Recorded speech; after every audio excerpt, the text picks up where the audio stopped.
கடந்த ஒரு 14 ஆண்டுகளாக தமிழ்நாட்டின் பொருளாதார வளர்ச்சி என்பது ஓரிலக்கத்தில் இருந்தது.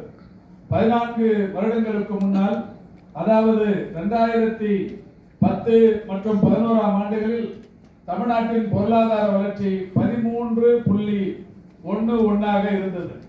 14 வருடங்களாக ஒற்றை இலக்கத்தில் மட்டுமே இருந்த அந்த பொருளாதார வளர்ச்சி 2024-25ஆம் ஆண்டில் மீண்டும் இரட்டை இலக்க பொருளாதார வளர்ச்சி என்கின்ற வகையில் 11.19 என்கின்ற வகையில் தமிழ்நாடு இன்றைக்கு பொருளாதார வளர்ச்சி பெற்றிருக்கிறது. மாண்புமிகு தமிழ்நாட்டின் முதலமைச்சர் அவர்கள் அரசு பொறுப்பேற்றதற்கு பிறகு ஆட்சி கட்டிலில் அமர்ந்தவுடன் அவர் அறிவித்தது 2030 1 டிரில்லியன் அமெரிக்க டாலர் பொருளாதாரமாக தமிழ்நாடு வளரும் உயரும் என்று அறிவித்தார்கள். அதற்கேற்றாற்போல் இன்றைக்கு இந்த தமிழ்நாட்டின் பொருளாதார வளர்ச்சி என்பது அதற்கு உதவியாக இன்றைக்கு இரட்டை இலக்க பொருளாதார வளர்ச்சியாக உயர்வு பெற்றிருக்கிறது.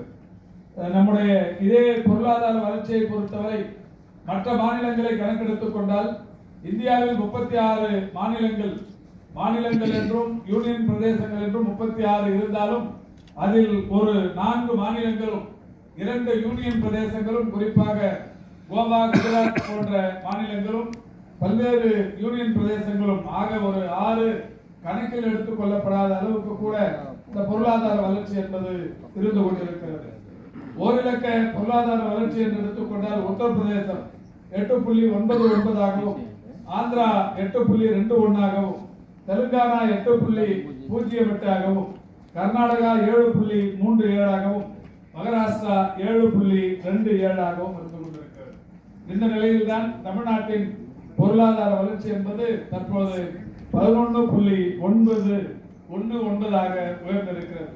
இதற்கெல்லாம் மிக முக்கியமான காரணம் இன்றைக்கு இது போன்ற அமைப்புகள், நம்முடைய டேலண்ட் 5.0 டேலண்ட் இந்தியா 5.0 போன்ற இது போன்ற மாநாடுகளில் உங்களை போன்ற ஏராளமானவர்கள் பங்கேற்று பல்வேறு ஆளுமை திறன் படைத்தவருடைய அந்த உரைகளை கேட்டு அவருடைய வழிகாட்டுதலை பெற்று பல்வேறு வகைகளில் இன்றைக்கு பொருளாதார வளர்ச்சிக்கு உறுதுணையாக இருந்து கொண்டிருப்பது மட்டும்தான் என்பதை இந்த நேரத்திலே மகிழ்ச்சியோடு எடுத்துக் கூற கடமைப்பட்டிருக்கின்றேன். பொருளாதார வளர்ச்சி எந்த அளவுக்கு முக்கியமோ அதேபோல் இங்கேயும் கூட நான் 2 விஷயங்களை என் மூலம் தொடங்கி வைத்திருக்கிறார்கள். அதில் ஒன்று, இந்த சம்பந்தப்பட்ட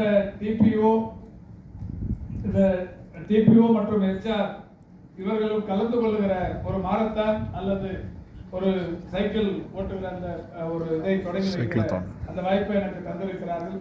உண்மையில் மிகவும் நேசிக்கிற ஒரு நல்ல வாய்ப்பு அது. இன்று காலை அதிகாலை 4:30 மணிக்கு என்னுடைய இந்த பயணத்தை 4:30 மணிக்கு ஆரம்பித்து 15 கிலோமீட்டர் நடந்து ஓடி இருக்கிறேன். 15 கிலோமீட்டர் இன்றைக்கு என்னுடைய கடமையை முடித்திருக்கிறேன். நான் ஓடியதை என்னுடைய செல்போனில் தினமும் ஒரு சிங்கரைஸ் ஆகிறது. டெய்லி அதை யார் வேணாலும் கூட பார்த்துக்கலாம். டெய்லி ஒரு 10 to 15 கிலோமீட்டர் நடந்தாலும் ஓடினா மட்டும்தான் எனக்கு அன்னைக்கு ஒரு முழு நிறைவு பெற்ற நாளாக இருக்கும். நீங்க கூட யோசிக்கலாம், 10-15 கிலோமீட்டர் டெய்லி யாராவது ஆசைப்படுறவங்க, சென்னையை சேர்ந்தவர்கள் யாராவது இருந்தால் அதிகாலை 4:30 மணிக்கு MRC கிரவுண்டுக்கு வந்தால் எங்களோடு சேர்ந்து ஓடலாம், நடக்கலாம். இது இப்போ என்னை பொறுத்தவரை எனக்கு வயசு 66 வயதில் ஒரு 15 கிலோமீட்டர் நடக்கிறது ஓடுறது சாத்தியமா அப்படிங்கிற மாதிரி ஒரு சிலர் நினைக்கக்கூடும். ஒரு 2004 எனக்கு ஒரு பெரிய ஆக்சிடென்ட். இந்த ஆக்சிடென்ட் ரோட்ல போகும்போது காலில் ஒரு பெரிய வலது கால் மூட்டு ஒரு 6 துண்டா நுணுக்கி தலையில ஒரு மிகப்பெரிய அளவிலான காயம் ஏற்பட்டு அன்னைக்கு மருத்துவர்கள் எல்லாம் சொன்னது, நீ இனிமேல் வாழ்நாள் முழுக்க வேகமா நடக்க முடியாது, கவனம் போட்டு உட்கார முடியாதுன்னாங்க. அதே சேலஞ்சா எடுத்துக்கின்னு சொன்ன மருத்துவர் முன்னாடியே 1.5 வருஷத்துக்கு அப்புறம் தலைகீழா நின்று பத்மாசனமும் போட்டு காட்டினேன், சர்வாங்காசனம்